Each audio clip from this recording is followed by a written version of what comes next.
But first up, he is a writer, actor, and director known for the films Recount and Game Change. His latest project, Dopesick, is an acclaimed limited series on Hulu about the opioid epidemic, starring Michael Keaton. Please welcome Danny Strong. Danny, how are you, sir? Thanks for having me. So glad we're back to shaking hands. Oh, that's nice. Yes. All right. Well, listen, I just first want to say to you, your ability to turn serious subjects into grand entertainments is very impressive. Thank you. Because you don't take on easy things. You take on elections. Yeah. Now you're the opioid crisis. And I just want to ask you, first of all, everybody should see this because it's about something that's still going on big time in this country. Sometimes movies, TV shows inspire real change in the real world. Has the light you've shown on this done that at all? Yeah, it's been really rewarding and exciting to see that there's actually been some impact here. I mean, I've done projects where you thought they were going to have impact and they ended up having no impact. But in this case, we've seen the names come down, the Sackler name come down from multiple museums right after the show So came the out. Sacklers, if people don't know, that's the people, the head of Purdue Pharmaceuticals who were selling, mostly OxyContin is the opioid we're talking about, right? Yeah, they're the family Right. that owned and micromanaged Purdue Pharma, which brought the country OxyContin, which was all based upon a lie. The whole drug was a con, that it was non-addictive, when in fact it was highly addictive, and this drug is what created the opioid crisis. It wasn't a lie that it was fun. Well, that's, you know, It was fun just for some, but for others, I don't know. I mean, the reason always, I mean, I'm not saying these people are innocent, they're not, they probably should be in jail, but the reason why, you know, drugs are popular is they do work.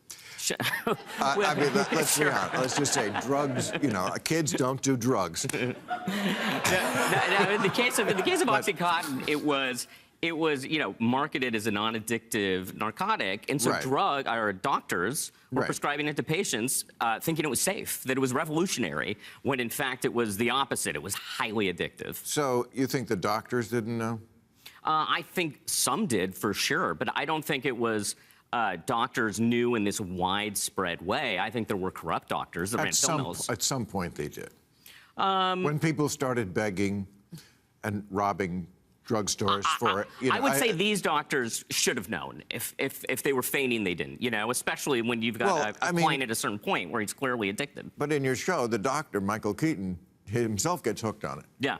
Okay, well, that's the thing. He knew.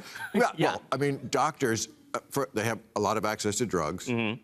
You know, you don't have to beg anybody a prescription. Sure. You write your own name. It depends on the state you're in. But yes, there were doctors that absolutely, A, got addicted to this drug. Yeah. Or B, you know, it's really interesting. Doctors do a lot, again, because it's right there. Sure, and some genuinely just become addicted to it. Yeah. But there was also a push by hospitals to push doctors into prescribing opioids to make sure patients didn't leave in pain so they wouldn't get bad reviews online. Right. So there's been a pressure from hospitals onto doctors to prescribe opioids. Right. So so should the family, the Sackler family, I know they paid a $6 billion fine. Fine. Okay. Yeah. After they made $10 billion. Probably more. Right. Yeah, probably more. And corporations do this. People dying is collateral damage to profits very often, and they write it into the, okay, well, $6 billion, we'll still make $4 billion, you know. So should they go to jail? Absolutely. Absolutely. There are members of the Sackler family that absolutely belong in jail. One of their big talking points is that, because Purdue Pharma, the company that they micromanaged and ran, has pled guilty to 3 felonies and $9 billion in fines, but none of the individuals that ran that company, i.e. the Sackler family, none of them have ever been charged with a crime. And, you know, crimes don't commit themselves. There are people that are making these decisions. So it's a great injustice. It's really a rerun of what we saw with tobacco.